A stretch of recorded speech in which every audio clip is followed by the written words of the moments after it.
အားလုံးပဲမင်္ဂလာပါနေ့ပညာရွယ်လေးတင်တဲ့အကြောင်းမှကြိုဆိုပါရစေဒီနေ့တော့ဒီမျက်နှာပေါ်မှာပေါ့နော်ဒီအမာရွတ်တွေကျန်နေခဲ့တဲ့အရာကိုဝစ်ချန်တွေပေါက်ပြီးအမာရွတ်တွေကျန်နေခဲ့တဲ့အရာကိုရှော့ပြမှာဖြစ်ပါတယ်မိမိလုံးမဲ့ email ပုံကို Adobe Photoshop CF file ကိုဆွဲထည့်မယ်နော်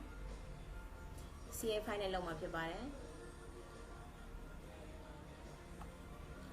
ဒါပုံရောက်လာပြီဆိုလို့ရှိရင်တော့ဒီ background ပေါ်မှာမလုပ်ဘူးပေါ့နော် background ကို right click ထောက်မယ် duplicate layer ပေါ်ပြလိုက်ပါ duplicate layer ပေါ်ပြီးတော့ဒီနေရာမှာတော့low frequency ဆိုပြီးတော့ရေးထည့်မယ်နော်ဒါအတူကောက်အနေနဲ့ဆိုလို့ရှိရင်တော့ AL လို့ရိုက်ထည့်လိုက်မယ် low frequency ပေါ့နော် okay ကိုနှိပ်ပေးလိုက်ဒီ layer ကို layer duplicate layer ပို့ပြီးဆိုလို့ရှိရင်ဒီ AL layer ပေါ့နော် low frequency layer ပေါ့ AL အတူကောက်ဆိုရင် AL ပေါ့နော်သူ့ကိုနည်းနည်းဝါပေးမယ်နော် factor လေးကိုတော့ပြီးတော့ blur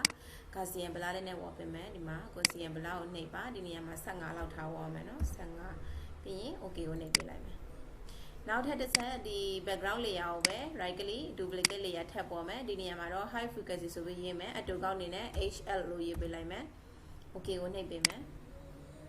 ဒီ HL layer ကို high frequency layer ကိုဒီ AL layer ရဲ့အပေါ်ဆွဲတင်ပေးလိုက်နော်ဒီ layer ဆွဲတင်ပေးလိုက်ပြီးတဲ့အခါကျမှပဲ image ကိုတော့မယ် image ကနေပြီးတော့ apply image မှာဒီနေရာမှာ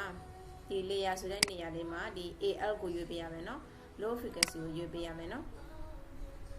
ဒီနေရာမှာဒီလိုမျိုးဖြစ်နေတယ်ဆိုလို့ရှိရင်တော့ blinding နေရာမှာ L ကိုရွေးပေးပါဒီမှာ100ရာခိုင်နှုန်းဖြစ်ရမယ်နော် opacity မှာဒီနေရာမှာ2ရိုက်ထည့်ပေးပါ scale နေရာမှာ2ရိုက်ထည့်ပေးမယ်ပြီးရင် inverse ကိုနှိပ်ပေးမယ် inverse ကိုအမှန်လေးရှိလိုက်နော်ဒီလိုမျိုးပေါ့ဒီလိုမျိုးပုံသဏ္ဍာန်ဖြစ်သွားပြီဆိုရင် okay ပေါ့ okay နှိပ်ပေးလိုက်ဒါဆိုရင်ဒီလိုပုံသဏ္ဍာန်ဖြစ်သွားပြီပေါ့နော်ပြီးတဲ့အခါကျမှပဲဒီlayer box ပေါ့နော်ဒီဘက်ကဒီ normal ဒီ banner scope ပါလေးကိုတစ်ဆက်နှိပ်လိုက်ဒီနေရာမှာlinear lights ကိုရွေးပေးပါ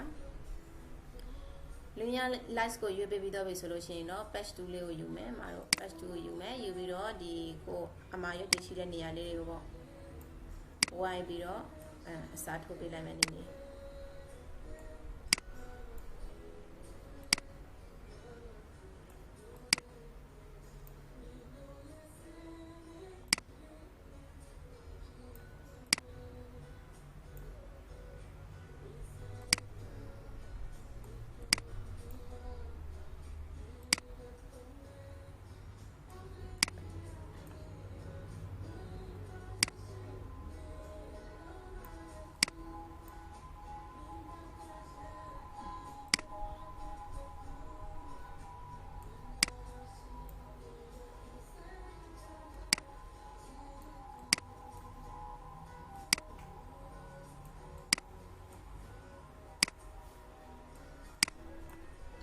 လိုရတဲ့နေရာလေးတွေကိုဒီ tool လေးနဲ့ပေါ့နော် patch tool လေးနဲ့လိုက်ပြီးတော့နေရာအစားထိုးပေးလိုက်တော့ပေါ့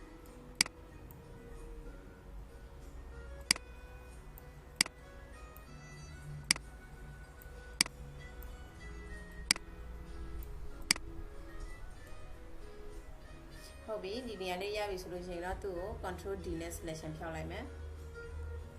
ဒီအောက်ကဒီ AL layer ပေါ့နော် low frequency layer ကိုတစ်ဆက်လာမယ်ဒီအောက်က AL layer ကိုတစ်ဆက်လာမယ် keyboard က Q ကိုနှိပ်ပေးလိုက်ပါ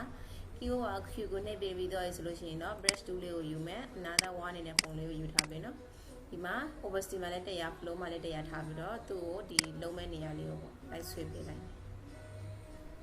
ဒီအမာရွက်နဲ့သူပါရှိုင်းနေတာပေါ့နော်အမာရွက်တွေထင်းထင်းဖြည့်ပြီးတော့ပါရှိုင်းနေဒီနေရာလေးကိုပြင်မဲ့နေရာလေးကိုပေါ့နော်လိုက်ပြီးတော့ဒီမှာ brush tool လေးနဲ့ဆွဲပေးလိုက်မယ် brush tool နဲ့ဆွဲတဲ့အခါမှာဒီ low frequency layer ပဲဖြစ်နေရမယ်နော် AL layer ပဲဖြစ်နေရမယ်နော်ဒီ layer ပဲဖြစ်နေရဒီ layer ပဲဖြစ်နေရမယ်နော်ဒီနေရာမှာ brush tool လေးနဲ့ဆွဲပေးလိုက်မယ် okay လိုချင်တဲ့အနေထားတွေရပြီဆိုလို့ရှိရင် keyboard ပေါ်က Q ကိုထည့်နှိပ်လိုက်ပါဒါဆိုရင်ဒီကောင်ကဒီအပြင်ကိုပါ select ဝင်နေတယ်ပေါ့နော် select ထိတော့ပြီးတော့ inverse position နဲ့ပေးလိုက် keyboard ပေါ်ကဆိုရင် shift ဖြည့် control ရဲ့ I ရဲ့နှိပ်လိုက်ရတယ်နော် inverse position နဲ့ပေးလိုက်ဟုတ်ပြီဒီနေရာလေးပဲကျန်နေကြတာပေါ့နော်ပြီးတဲ့အခါကျမှပဲသူ့ကိုဒီ factor လေးကိုတော့မယ် factor လေးကနေပြီးတော့blur Gaussian blur လေးကိုနှိပ်လိုက်ပါဒီနေရာမှာတော့ကိုလိုအပ်တဲ့လောက်တင်ပေးရမှာပေါ့နော်ဟုတ်ပြီဒီလောက်အနေထားလေးရပြီလားကိုကြည့်ပေါ့နော်ဘယ်လောက်အနေထားဒီကိုထားမလဲပေါ့ဒါကတော့ကိုကြည့်ပြီးတော့လုပ်ပေးရမယ်ဥပမာဒီနေရာမှာကိုယ်တိုင်ရိုက်ထည့်လိုက်ရတယ်100ရိုက်ထည့်လိုက်မယ်နော်100ရိုက်ထည့်ပြီးတော့ okay နှိပ်ပေးလိုက်မယ် control D နဲ့ selection ဖြောက်လိုက်မယ်ဟုတ်ပြီဒါဆိုလို့ရှိရင်เนาะဒီခုနကပုံနဲ့မတူတော့ဘောเนาะဒီမှာဒီအပေါ်ကအကောင်လေးတွေမျက်လုံးမိတ်ကြည့်လိုက်ဒါကတော့သူ့အမာရွက်ပုံသဏ္ဍာန်ဒီ